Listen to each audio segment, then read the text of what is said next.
প্রিয় দর্শক এবং শ্রোতা সবাইকে আসসালামু আলাইকুম। ট্রেডিং সিরিজের তৃতীয় পর্বে আপনাদেরকে স্বাগতম জানাচ্ছি। সাথে আছি আমি নয়ন আহমেদ। তো আজকের ভিডিওতে আমি আপনাদেরকে যে বিষয়গুলো ক্লিয়ার করব, ট্রেডিং কত প্রকার এবং ক্রিপ্টোকারেন্সিতে কত ধরনের ট্রেড আপনি করতে পারবেন।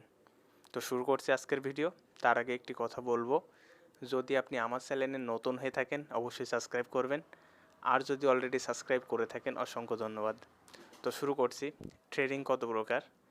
সাধারণত ট্রেডিং চার প্রকারের হয়ে থাকে। প্রথমে ফরেক্স ট্রেডিং, আর দ্বিতীয়ত আসি স্টক মার্কেট বা শেয়ার বাজার, তৃতীয়ত ক্রিপ্টো ট্রেডিং এবং ইকুইডিটি। এখন এই সবগুলো ট্রেডিংয়ের ভিতরে বেসিক কনসেপ্ট কিন্তু একই, কিন্তু এর ভিতরে অল্প অল্প পার্থক্য আছে, সেগুলো আমি একটু ক্লিয়ার করি। প্রথমে বলি ফরেক্স ট্রেডিং। ফরেক্স ট্রেডিং মূলত ফরেন এক্সচেঞ্জ মানে আপনারা বুঝতে পেরেছেন অনেকেই। এক্সচেঞ্জ জিনিসটা মানে মানি লেনদেন, যেখানে কারেন্সি নিয়ে কাজ করে থাকে, যেমন বাংলাদেশের বিডিটি, ব্রিটিশ পাউন্ড, ইউএসের ইউএসডিটি, এই বিষয়গুলো। সরি, ইউএসডিটি না, ইউএসডি। আর যাই হোক, এই যে জিনিসগুলো, এখানে যখন নির্দিষ্ট ডলার বা ইউএসডি বা ইউরো এগুলোর দাম যখন কম হয়ে যায়, তখন যদি আপনি কিনে রাখেন এবং যখন দাম বৃদ্ধি পায় তখন যদি আপনি সেল দিয়ে থাকেন, তাহলেই আপনি একটা ট্রেড করেছেন, মানে আপনি একটা ট্রেড নিলেন এবং সেখানে প্রফিটও করতে পারলেন এভাবে। এখন এটার দাম কমে বাড়ে কীভাবে সেটা একটু ক্লিয়ার করি। এটার দাম কমে বাড়ে শুধু এক্সপোর্ট ইম্পোর্ট এবং আপনার ট্যুরিজমের উপর, আর কোনো কিছুই না। এবার আমি দ্বিতীয়ত শেয়ার মার্কেটে যাই বা স্টক মার্কেট যাই বলেন। শেয়ার মার্কেট বা স্টক মার্কেট একটি নির্দিষ্ট ব্রোকার, যেখানে বিভিন্ন কোম্পানি লিস্টিং করা থাকে। সেখানে তারা বিভিন্ন কোম্পানির শেয়ার ছোটো ছোটো পার্টে ডিভাইডেড করে, সেগুলোর যদি আপনি কিনেন এবং কোনো সময় যদি শেয়ারের দাম বৃদ্ধি পায়, মানে কোম্পানির টোটাল নেটওয়ার্ক বৃদ্ধি পায় বা কোম্পানির গ্রো অনেক ভালো হয়, তখন যে আপনি প্রফিট করতে পারবেন, এটা হচ্ছে শেয়ার মার্কেট বা স্টক মার্কেট। যেমন বাংলাদেশে আছে ঢাকা এবং চট্টগ্রাম শেয়ার মার্কেট বা স্টক এক্সচেঞ্জ। তৃতীয়ত আছে ক্রিপ্টো ট্রেডিং। ক্রিপ্টো আর ফরেক্স ট্রেডিং সেম। একটা হচ্ছে ক্রিপ্টো নিয়ে কাজ করে, মানে ক্রিপ্টো কারেন্সি, মানে কারেন্সি মানে তো বুঝতেই পারছেন, আর ওটা হচ্ছে ফরেন কারেন্সি। দুটোই একই, যখন দাম কমবে আপনি কিনবেন, যখন দাম বৃদ্ধি পাবে আপনি সেল দিবেন। আর তৃতীয়টা হচ্ছে ইকুইডিটি। ইকুইডিটি মানে হলো কোনো নির্দিষ্ট সম্পদ, সেটা হতে পারে স্বর্ণ, মুদ্রা, জমি, জায়গা, এগুলোও কিন্তু বিভিন্ন ব্রোকারের মাধ্যমে কেনা যায়। যদিও এটি অনেক বেশি কমন না, সচরাচর দেখা যায় না, তবুও একটি ট্রেড। যাই হোক, আমি চারটে বিষয় আপনাদেরকে ধারণা দিয়ে চেষ্টা করেছি, আসলে আপনারা বুঝেছেন কিনা আমি জানি না, তো ভিডিওটা আরও একবার দেখতে পারেন। আর এবার আমি বলি ক্রিপ্টো কারেন্সি ট্রেডিং নিয়ে।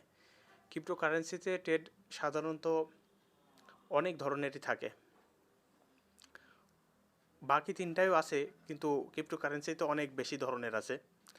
এখানে আমি যদি শুরু থেকে বলি, এখানে আছে আপনার প্রথম spot trade, margin trade, future trade, option trade, P2P trade. পাঁচটা ট্রেড। এখন প্রত্যেকটা ট্রেডের ভিতর কিন্তু বেসিক পার্থক্য আছে, অনেক বেশি পার্থক্য আছে। এখন তার আগে আমি আরেকটা জিনিস বলি, এসব ট্রেডের ভিতর আবার দুই ধরনের ট্রেড আছে। এটা হচ্ছে লং, এটা হচ্ছে শর্ট। লং মানে কম দামে কিনে বেশি দামে বিক্রয় করা, আর শর্ট মানে যখন দাম বৃদ্ধি পাবে তখন আপনি কিনবেন, আর যখন দাম কমে যাবে তখন আপনি সেল করে দেবেন। এটা লাভ হয় কীভাবে, সে কনসেপ্টটা আমি যখন বিস্তারিত লং আর শর্ট ট্রেড বা ফিউচার ট্রেড বোঝাবো তখন আপনারা বুঝতে পারবেন। এখন আমি যে বিষয়টা ক্লিয়ার করব সেটা হচ্ছে লং টার্ম বেস এবং শর্ট টার্ম বেস, মানে ডেলি ট্রেড। ক্রিপ্টোতে সাধারণত দুই ধরনের ট্রেড হয়ে থাকে। একটা শর্ট টার্ম, মানে ডেলি ট্রেড, যারা প্রতিদিন ট্রেড করে, প্রতিদিন প্রফিট এবং লস বুক করে। আরেকটা হলো কোনো নির্দিষ্ট কয়েন বা টোকেন হোল্ড করে ট্রেড করে থাকেন। আর কতদিন হোল্ড করবে সেটা ডিপেন্ড করে তাদের নির্দিষ্ট টার্গেটের উপর।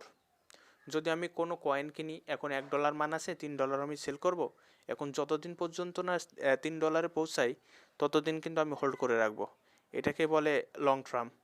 আর ডেলি ট্রেড যেটা, সেটা প্রতিদিন প্রফিট হোক বা লুজ হোক, প্রতিদিন ট্রেড নেব, অনেক ট্রেড, যতগুলো কয়েন বা টোকেন আসবে আমি সেগুলোই নিতে পারি, এবং আমার এক্সপিরিয়েন্সের উপর নির্ভর করে আমি বিভিন্ন টোকেন বা কয়েনের উপরে ট্রেড নিতে পারি, সেটা আমার প্রফিট হোক বা লুজ হোক আমি সেদিনই ট্রেড অফ করে দেবো বা প্রফিট বা লুজ বুক করব। এটা হচ্ছে শর্ট ট্রেড।